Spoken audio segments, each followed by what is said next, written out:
Hello friends, unique commerce अकॅडमीच्या online लेक्चरमध्ये तुमचं पुन्हा एकदा स्वागत आहे. मित्रांनो, आपण आजच्या व्हिडिओमध्ये आपला जो काही कॉमर्स अँड आर्ट्स फॅकल्टीचा व्हेरी इम्पॉर्टंट सब्जेक्ट आहे, सब्जेक्ट इकॉनॉमिक्स, ज्याला आपण म्हणतो अर्थशास्त्र, या विषयाची मुलांना जी काही एचएससी बोर्ड एक्झामिनेशन 2027 च्या दृष्टीने जी महत्वाची आयएमपी प्रकरणं आहे, आयएमपी चॅप्टर्स आहे, ती आपण आजच्या व्हिडिओमध्ये समजून घेणार आहोत. पण त्याआधी मुलांनो, तुम्हाला एक छोटीशी विनंती आहे.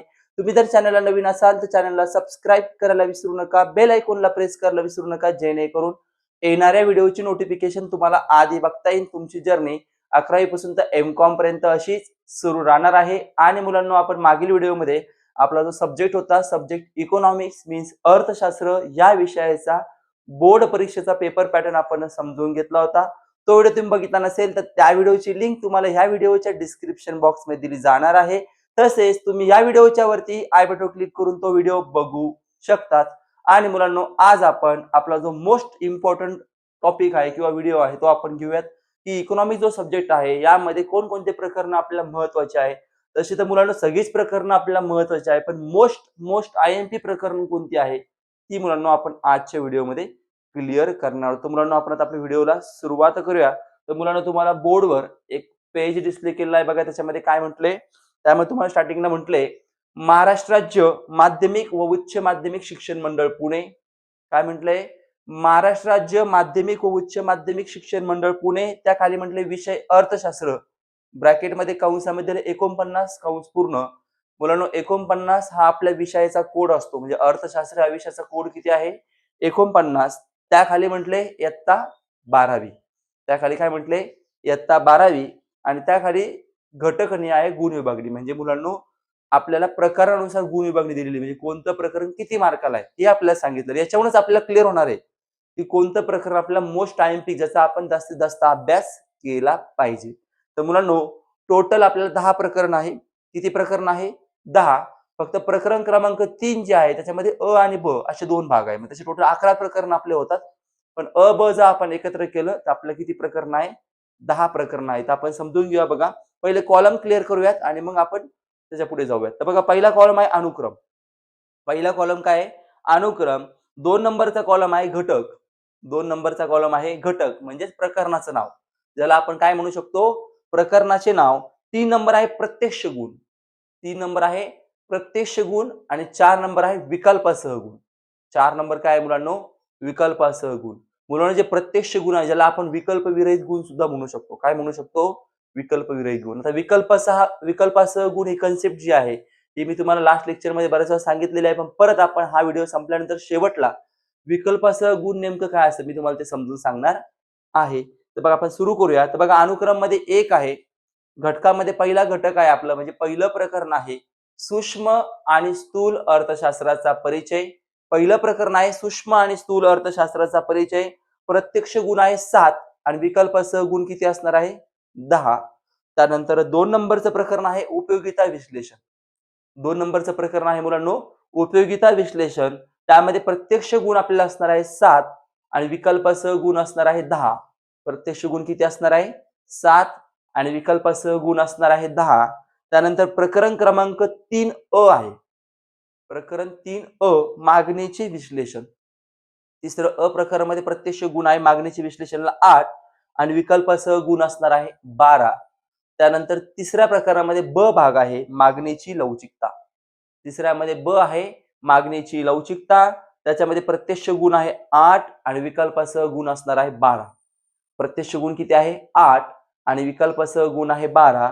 त्यानंतर प्रकरण क्रमांक 4 आहे पुरवठा विश्लेषण. मुलांना, चौथं प्रकरण कोणतं आहे? पुरवठा विश्लेषण. यामध्ये प्रत्यक्ष गुण आहे 7 आणि विकल्पासह गुण असणार आहे 10.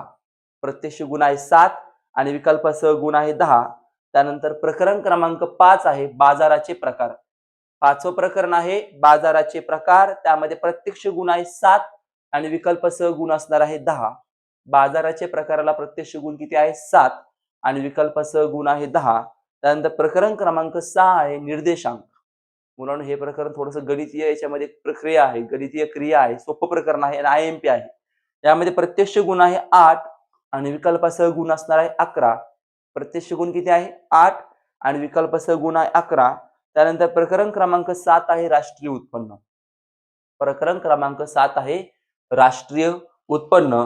त्याच्यामध्ये प्रत्यक्ष गुण आहे 8 आणि विकल्पासह गुण असणार आहे 12. प्रत्यक्ष गुण किती राष्ट्रीय उत्पन्नाला? 8 आणि विकल्पासह गुण आहे 12. त्यानंतर 8 नंबरचं प्रकरण आहे भारतातील सार्वजनिक वित्त व्यवहार. 8 नंबरचं प्रकरण आहे भारतातील सार्वजनिक वित्त व्यवहार. त्यामध्ये प्रत्यक्ष गुण आहे 8 आणि विकल्पासह गुण असणार आहे 12. प्रत्यक्ष गुण 8 आणि विकल्पासह गुण आहे 12. त्यानंतर 9 नंबरचं प्रकरण आहे भारतातील नाणे बाजार आणि भांडवल बाजार. 9 नंबरचं प्रकरण आहे भारतातील नाणे बाजार आणि भांडवल बाजार. म्हणून यामध्ये प्रत्यक्ष गुण आहे 8 आणि विकल्पासह गुण असणार आहे 11. प्रत्यक्ष गुण आहे 8 आणि विकल्पासह गुण असणार आहे 11. आणि मुलांना शेवटचं 10 नंबरचं प्रकरण आहे भारताचा विदेशी व्यापार. 10 नंबरचं प्रकरण आहे मुलांनो भारताचा विदेशी व्यापार. त्यामध्ये मुलांना प्रत्यक्ष गुण आहे 4 आणि विकल्पासह गुण असणार आहे 6. मुलांना हे प्रकरण फक्त 4 आणि 6 म्हणजे 6च मार्काला विकल्पासह आहेत. म्हणजे मुलांना हे प्रकरण तुम्ही त्याचा अभ्यास त्याला थोडं बाजूला जर ठेवलं तरी काही फरक पडणार नाही. त्याच्यानंतर मुलांना खाली दिले एकूण मध्ये बघा प्रत्यक्ष गुण आहे 80 आणि विकल्पासह गुण आहे 116. आता मुलांना आपण हे प्रकरण समजून घेतली. पण मुलांना प्रत्यक्ष गुण आणि विकल्पासह गुण तुम्हाला फरक दिसतोय. विकल्पासह मध्ये 116 दिसत आहे, प्रत्यक्ष मध्ये 80 दिसत आहे. तर मुलांना तुम्हाला हे माहिती आहे का आपला पेपर 80 मार्काचा असतो. मग ती म्हणाल सर 116 काय आहे? तर मुलांना आपल्या प्रश्नपत्रिकेतल्या सर्व प्रश्नांची बेरीज म्हणजे तुम्हाला जे बघा जास्त एक्स्ट्रा जे प्रश्न असतात म्हणजे 5 पैकी 3, 4 पैकी 3 ते एक्स्ट्रा जे चौथा, पाचवा जो एक्स्ट्रा प्रश्न असतो त्या प्रश्नाला धरून गुण मोजले जातात. त्याला आपण म्हणतो विकल्पासह गुण. विकल्प म्हणजे एक्स्ट्रा प्रश्न. विकल्प म्हणजे काय? एक्स्ट्रा प्रश्न ज्याला आपण विकल्प म्हणतो. विकल्पासह गुण मीन्स काय की प्रश्नपत्रिकेमधील सर्व प्रश्नांची बेरीज. मग मुलांना आपल्या प्रश्नपत्रिकेतील सर्व प्रश्न किती मार्काला असतात? 116 मार्काला असतात. त्यापैकी आपल्याला किती मार्काचे सॉल्व्ह करायचे असतात? 80 मार्काचे सॉल्व्ह करायचे असतात. आता मुलांना आपण हे प्रकरण समजून घेतले. पण आता महत्त्वाची प्रकरण याच्यामध्ये नेमकं कोणती तर ती समजून घ्या. तर मुलांना बघा तुम्हाला तिसरं अ आणि तिसरं ब. म्हणजे तिसरं नंबरचं 3 नंबरचं प्रकरण अ ब 24 मार्काला आहे. किती मार्काला आहे? 24. म्हणजे एक प्रकरण तुम्हाला एक प्रकारचे अ ब 2 भाग तुम्हाला किती मार्क मिळवून देऊ शकतात? 24. आणि मुलांना तुम्हाला फक्त ज्यांना पास व्हायचे एक प्रकरण जरी तुम्ही केलं तरी तुम्ही पास होतात. एका प्रकरणामध्ये तुम्ही पास होऊ शकता. पण आपल्याला फक्त पास व्हायचं नाही तर आपल्याला चांगले मार्क्स मिळवायचे. चांगल्या मार्काबरोबर आपल्याला जी संकल्पना आहे ती संकल्पना क्लिअर करायची. लाईफ टाईमसाठी आपल्याला इकॉनॉमिक्सच्या संकल्पना क्लिअर करायच्या आहे. पास व्हायचं म्हणून आपल्याला पेपर द्यायचं नाही. आपल्याला चांगले मार्क्स मिळवून इकॉनॉमिक्समध्ये जे काही नॉलेज आहे ते नॉलेज आपल्याला अक्वायर करायचं आहे. नॉलेज आपल्याला लाईफ टाईमसाठी वापर करायचा आहे. दैनंदिन जीवनामध्ये इकॉनॉमिक्सचं नॉलेज आपल्याला यूज करायचं आहे. यासाठी मुलांना आपल्याला पेपर द्यायचा आणि 100 पैकी 100 मार्क अर्थशास्त्र विषयामध्ये मिळतात. मग आता मुलांना तिसरं अ ब प्रकरण आहे जे सगळ्यात इम्पॉर्टंट आहे. त्याच्यानंतर प्रकरण क्रमांक 7, 8, 9 म्हणजे 6, 7, 8, 9. प्रकरण क्रमांक 3 अ ब, प्रकरण क्रमांक 6, 7, 8, 9 हे मोस्ट इम्पॉर्टंट आयएमपी प्रकरण आहे. Most IMP. आता मुलांना तुम्ही म्हणाल सर शेवटचं जे प्रकरण आहे मुलांना ते प्रकरण तुम्ही अभ्यास जरी नाही केला 4 मार्काचा प्रश्न त्याच्यावर असतो. तुम्हाला ऑरचे प्रश्न भरपूर आहे. त्याच्यावर तुम्ही भारताचा विदेशी व्यापार फक्त संकल्पना करून जा तरी तुम्ही लिहू शकता. प्रश्न आलाच यदा कदाचित येतो 4 मार्काला. पण जरी तुम्ही अभ्यास नाही केला शेवटच्या प्रकरणात तरी तुम्हाला मुलांना ऑप्शन मध्ये तुम्हाला इतर प्रश्न आहेत. इतर प्रश्न तुम्ही सोडवू शकतात. तुम्हाला 5 पैकी 3 सोडवायचे. एखादी उदाहरण विदेशी वापरावर प्रश्न आला तरी तुमच्याकडे 4 प्रश्न आहे. 4 पैकी पण तुम्हाला एक और सोडा. तुम्हाला 3च सॉल्व्ह करायचे ना. हे 5 पैकी 3 तुम्ही सॉल्व्ह करू शकता किंवा 4 पैकी 3 आले त्याच्यामध्ये एक विदेशी व्यापारावर आहे. तर 3 तुमच्याकडे दुसऱ्या प्रकरणातले प्रश्न आहे. भारताचा विदेशी व्यापार हे जे प्रकरण आहे हे तुम्ही होल्ड ठेवलं तरी काही फरक पडत नाही.